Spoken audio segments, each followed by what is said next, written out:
Week 3, Day 2, pag-uuri ng mga bagay ayon sa kulay at hugis. Magandang umaga mga bata, handa na ba kayo ngayon sa ating bagong aralin? Patingin nga kung ikaw ay handa na. Ipakita mo ang tamang pag-upo. Ayan. So ngayon, ikaw ay nakaayos na ng iyong pagkakaupo. Okay, handa na ba? So bago natin simulan ang ating aralin, simulan muna natin ito sa pagpapasalamat sa ating Panginoon. So sumabay kay Teacher Sandy sa pagdadasal. Handa ka na? Okay, so sa ngalan ng Ama, ng Anak, ng Espiritu Santo. Amen. Panginoon, marami pong salamat sa mga biyayang ipinagkaloob mo sa amin sa araw-araw. Gabayan mo po kami sa aming pag-aaral at sa bawat gawaing aming gagawain. Hilumin mo nawa ang sakit na lumalaganap ngayon sa buong mundo at panatilihin mo kaming ligtas sa kapahamakan. Hinihiling po namin ito sa ngalan ng iyong anak na si Jesus. Amen. Sa ngalan ng Ama, ng Anak, ng Espiritu Santo. Amen. Okay, ngayon mga bata, tayo naman ay mag-exercise para ang ating mga katawan ay mabuhay. So ngayon, sabayan natin si Teacher Sandy sa pagsasayaw.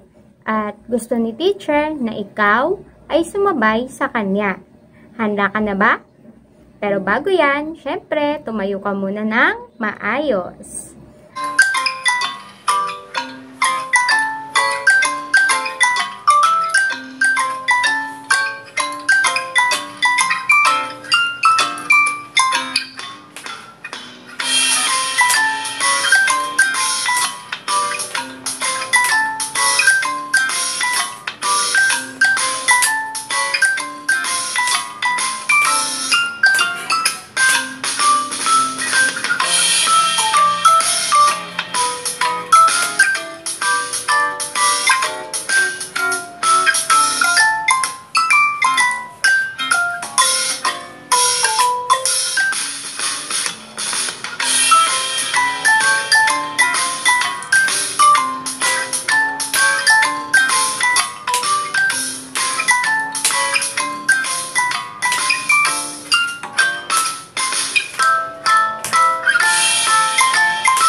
Mga bata, tayo naman ay dumako sa ating aralin.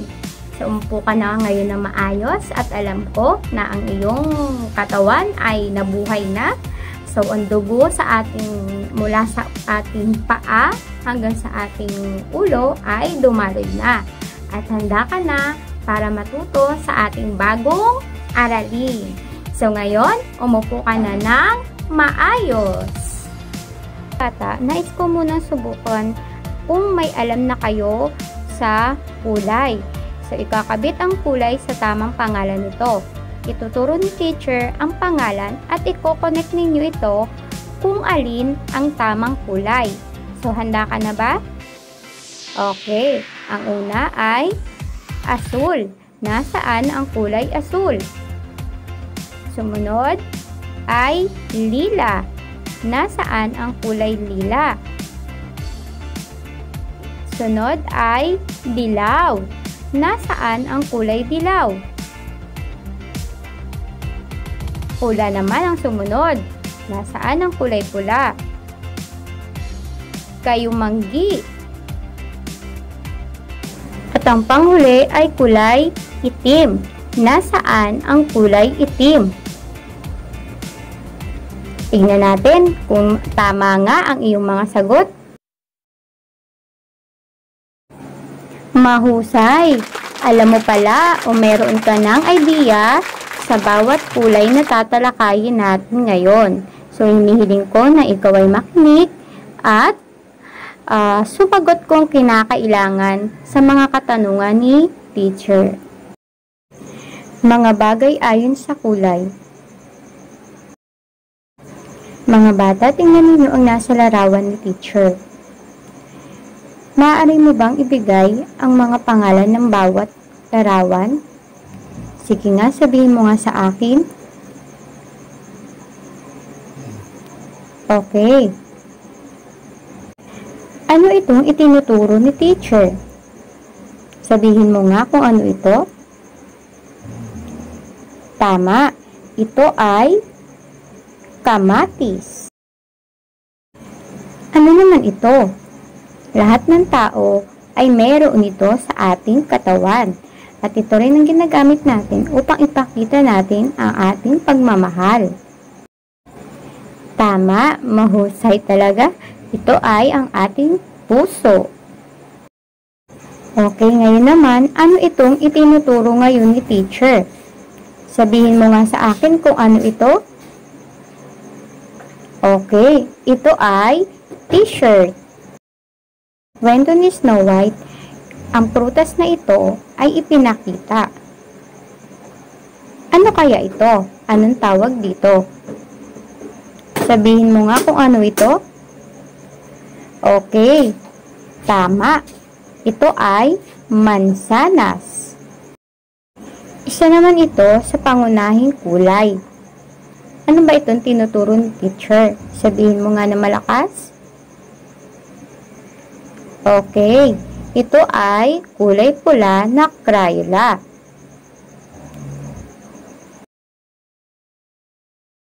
Naku, ang prutas na ito ay napakasarap talaga, lalo na kapag ipinapalaman sa tinapay.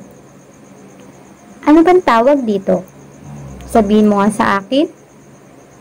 Malakas nga't hindi ko naririnig. Okay, tama.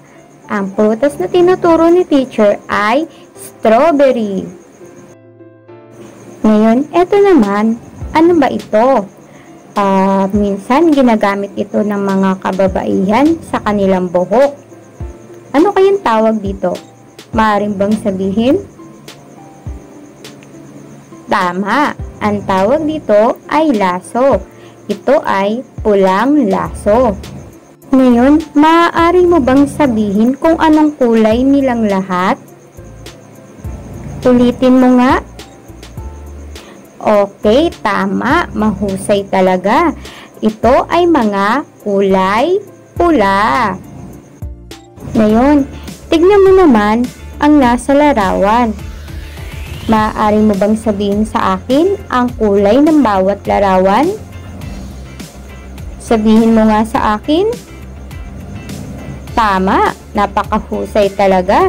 Ang mga nasa larawan ay kulay asul.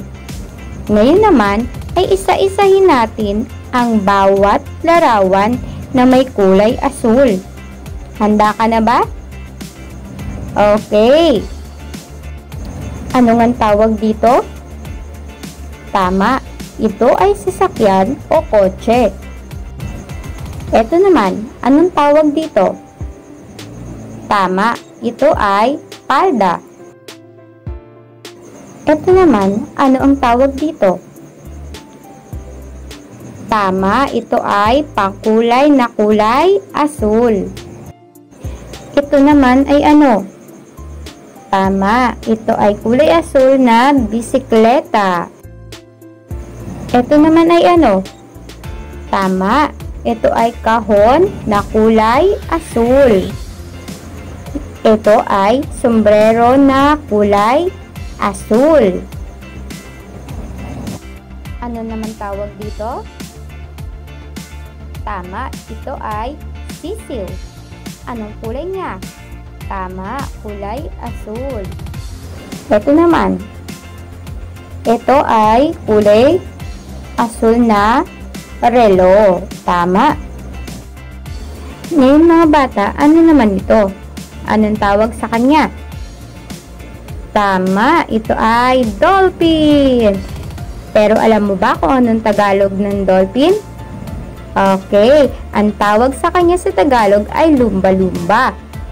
Ito ay mga kamag-anak na mga balyena. Okay, anong mga kulay naman ng mga bagay na nasa screen ni teacher? Okay, tama. Sila naman o ang mga ito naman ay mga kulay dilaw. Ngayon, isa-isahin muli natin ang mga gamit o mga bagay na kulay dilaw na nasa larawan ni teacher. Magbigay ka nga ng isa. Ayan, tama. Ito ay araw. Ito naman, ginagamit ng panulat. Anong tawag sa kanya? Okay, lapis. At ito, masarap din kainin ang mga ito. Magbigay ka nga ng pangalan. Okay, mais, saging, at mangga. Ngayon naman, etong nasa tabi ng mangga, anong tawag dito? Ayan, yan ay Crayola na kulay dilaw.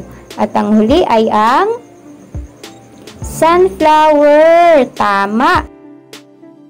Ngayon, pangalanan natin ang bawat larawan na nakikita ninyo sa screen ni teacher. Okay. Carrots,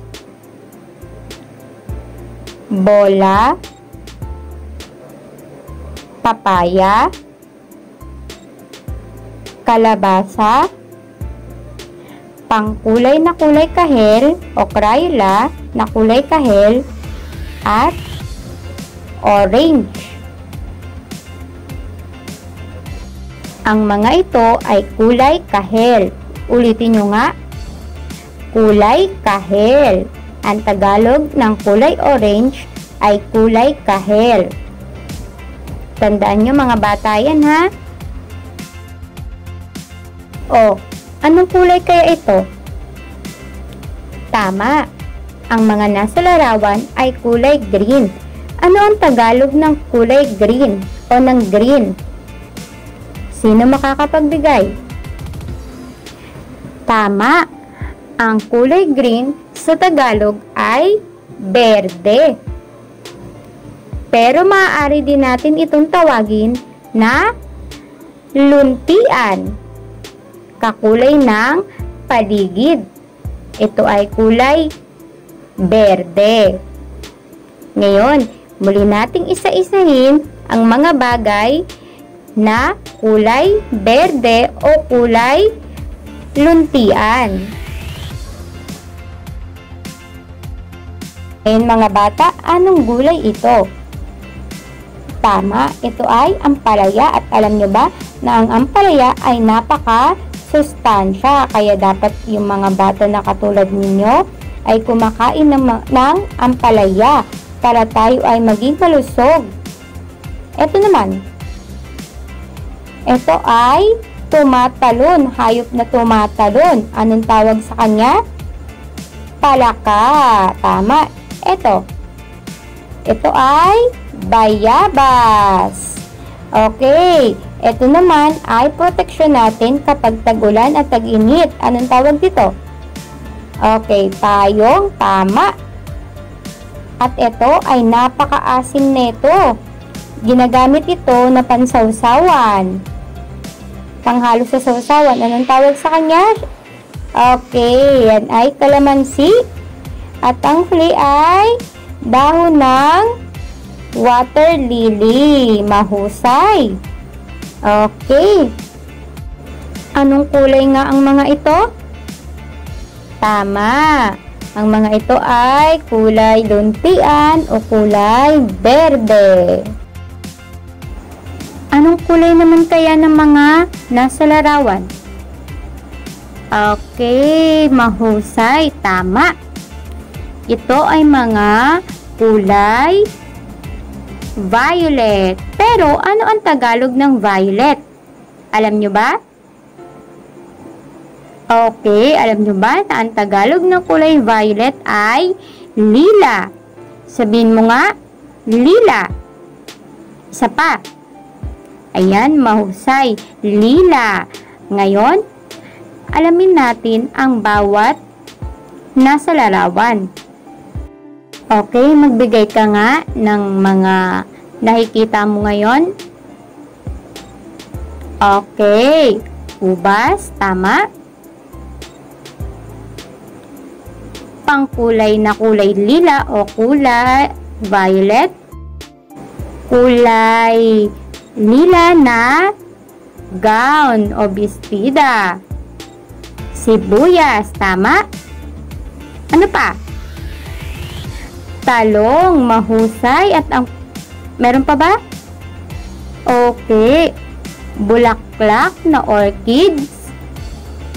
At bag na kulay lila. Ayan, napakahusay talaga ng aking mga estudyante. Ito naman ay mga bagay na kulay itim. Ngayon, isa-isahin muli natin ang mga nasa larawan. Pusa na kulay itim. Gagamba. Gulong. Pangkulay na kulay itim o crayola. Agila. Sapatos. Uling. At langgam na kulay itim. Ano nga ang English ng itim? Okay, mahusay. Black. Okay. Ngayon ulit, isa-isahin natin, bigyan natin pangalan ng mga nasa larawan. Bago yun, ano nga kulay? Tignan nyo nga kung anong kulay ng mga ito. Okay, sila ay ang mga ito ay kulay tsokolate o kulay kayumanggi. Sa English, ito ay kulay brown. O ngayon, isa-isahin muli natin ang bawat larawan. Okay. Magbigay ka nga. Sapatos. Kabayo. Tsokolate na cake. Bag na kulay tsokolate. Chocolate o tsokolate. Tama. Oso. At jacket. Napakahusay talaga.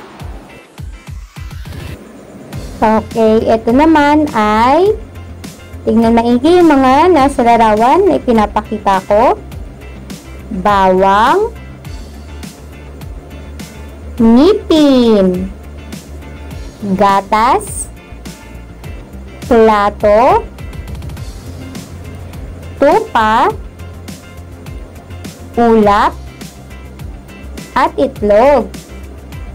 Ngayon, anong kulay naman ng mga ito? Sabihin mo nga sa akin ng malakas at malinaw. Tama, napakagaling. Ito ay kulay puti. Ang mga nasa larawan ay may kulay puti o sa Ingles, ito ay white. Napakahusay.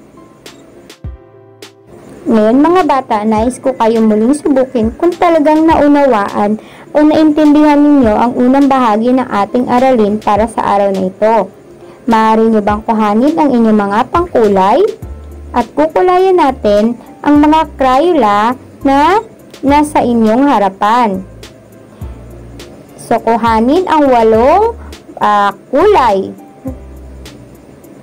Ayan, kung ikaw ay nakaintindi, masasagutan mo ang mga ito sa tulong ni nanay o kung sino man ang katabi mo dyan. Babasahin lamang ang pangalan at ikaw na ang bahalang magkulay nito. Kaya mo bang gawin ito? Okay, napakagaling. So, ikaw ay bibigyan ko ng 3 minuto para matapos mo ang iyong gawain. Maaari mo nang simulan ito at pag natapos ka ng mas mabilis, mas mahusay. At ipakita mo na, iharap mo na ito kay teacher upang makita niya ang iyong gawa.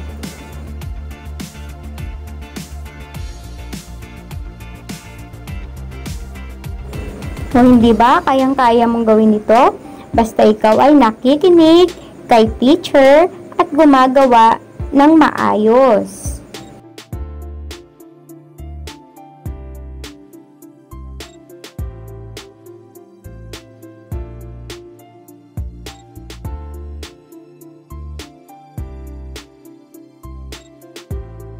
mga bagay ayon sa hugis nito.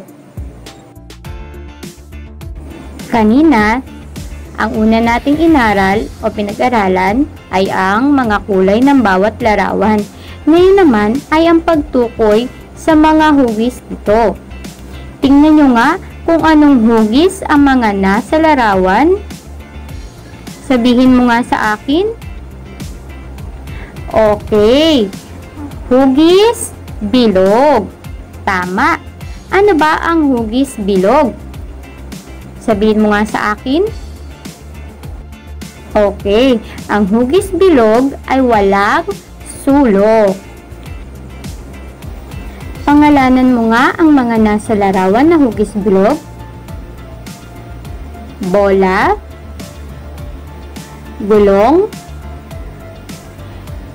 cake, kamatis, kalamansi, kalabasa, at orange.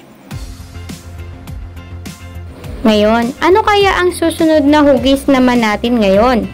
Maaari mo bang hulaan? Sabihin sa akin kung anong hugis kaya ito? Tingnan mo ang mga nasa larawan upang iyong masagot ang tanong ni teacher. Sige nga, sabihin mo nga sa akin. Okay, ito ay hugis parihaba. Tama. Ang parihaba ay mayroong 4 na sulok. Ngayon, pangalanan natin ang mga nasa larawan. Ano-ano ang mga ito? Damit o t-shirt, bag na kulay brown o kulay tsokolate, bag na kulay lila, at tsokolate. Anong hugis na ito ulit? Pakiulit mo nga. Ayan, ito ay hugis parihaba. Mahusay. Pangalanan nga muna natin ang mga nasa larawan. Ano ang mga ito? Itlog, plato, papaya, at ampalaya. Anong hugis kaya ng mga ito? Maaari mo bang sabihin sa akin? Okay, ang mga nasa larawan ay hugis biluhaba. Ito ay bilog na mahaba. Wala din itong sulok, katulad ng bilog. Ayan, tignan naman natin ngayon ang nasa larawan. Tignan nyo nga. Anong hugis kaya ng mga ito? Okay, tignan nyo maigi. Ang nasa larawan ay may hugis na parisukat. Ano ang parisukat? Ang parisukat ay hugis na mayroong 4 na parehas ang sukat. Kaya ito tinawag na parisukat kasi yung sulok niya, yung mga kanto niya ay parehas lamang ng sukat. Ngayon ay pangalanan natin ang mga nasa larawan. Ano-ano ang mga ito? Okay, kahon, dice, at Rubik's Cube. Ulitin nga natin, ano nga ulit ang hugis ng mga ito? Tama, ito ay mga hugis parisukat. Pareho ang sukat. Pangalanan nga muna natin ang mga nasa larawan. Ano ang unang itinuturo ni teacher? Mahusay. Ito ay cheese. Pizza. Sinong gusto ng pizza? Ayan, kasi masarap yan, di ba? Tama. Ice cream. Ayan, gustong-gusto mo yan, hindi ba? With ice cream with ice cream cone. And then, traffic cone. At payong bilang pamprotekta sa tag-init at tag-ulan. Ngayon, tingnan nyo ang 5 larawan. Sa palagay ninyo, anong hugis kaya ang mga ito? Tama! Ang mga hugis nito ay tatsulok. Bakit kaya tatsulok? Ano ba ang tatsulok? Ang tatsulok ay hugis na mayroong tatlong sulok. Ilan ang sulok nito? Tama! Ang sulok ng tatsulok ay tatlo. Mahusay! Kaya siya tinawag na tatsulok dahil tatlo sulok. Tatlong sulok. Ito ay tatsulok.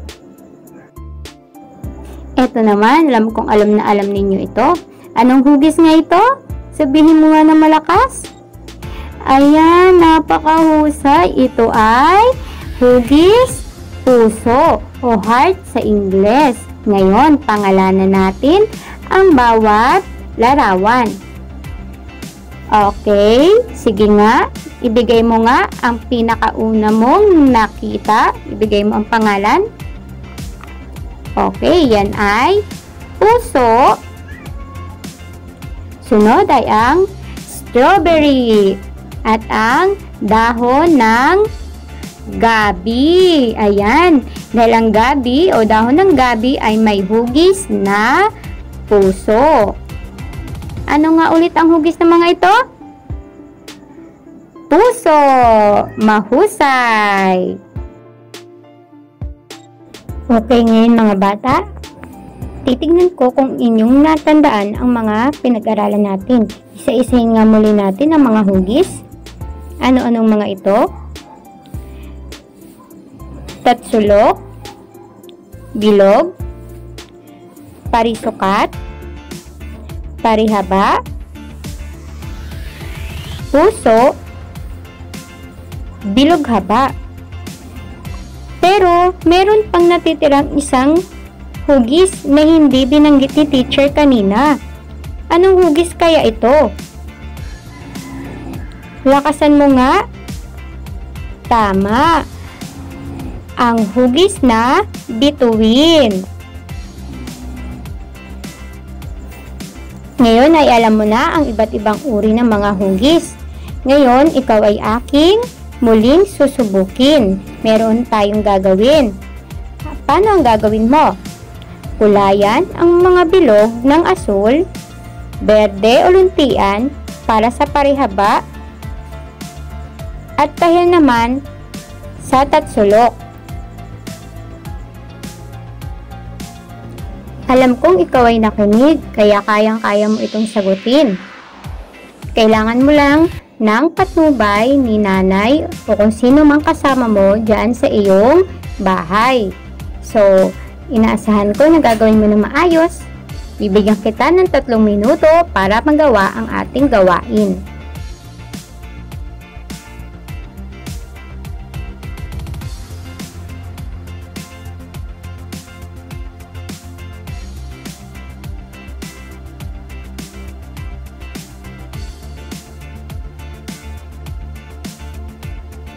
Para naman sa isa pa nating gawain, ikakabit ang bagay na nasa kaliwa sa tamang hugis nito.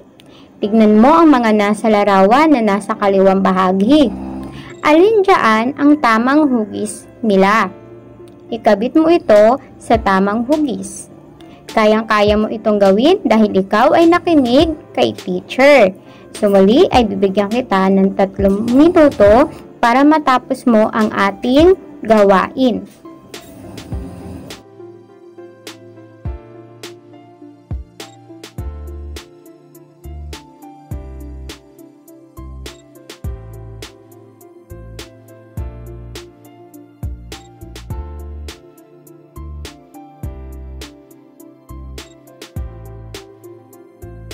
Ayan, mahusay mga bata. Para naman sa ating takdang aralin, tutukuyin ang bawat kulay ng bawat hugis. So, nakalagay sa itaas yung mga hugis at ang mga kulay na dapat ilagay mo o ilalagay sa bawat hugis. So, gagabayan ka ulit ng iyong ina, ng iyong mga kasama sa bahay upang magawa mo ng maayos ang ating gawain. So, dahil ikaw ay nakinig muli, nakinig kay teacher, maggagawa mo ang ating gawain ng maayos. Ayan. Okay, ngayon mga bata, hindi ba napakadali lang ng ating gawain para sa araw na ito? Dahil ikaw ay nakinig ng maayos, mupo ng maayos, sumunod sa mga tuntunin ni teacher, nagawa mo ng maayos at mabilis ang ating gawain. At dahil dyan, yakapin mo muli ang iyong sarili at bigyan mo ng malakas na palakpak. Ayan. Dahil nakinig ka ngayon, may regalo sa'yo si Teacher Sandy. Sige nga, pindutin mo yung screen mo. Dali, pindutin mo yung screen mo. Kasi may regalo akong ibibigay sa'yo. Ayan. Isa pa. Isa pang pindot. Pindutin mo. Okay. Natuwa ka ba sa regalo ni teacher? Patingin nga ng malaking smile mo. Ayan. So, ikaw ay binibigyan ko ng 3 star. Kasi ikaw ay nakinig kay teacher.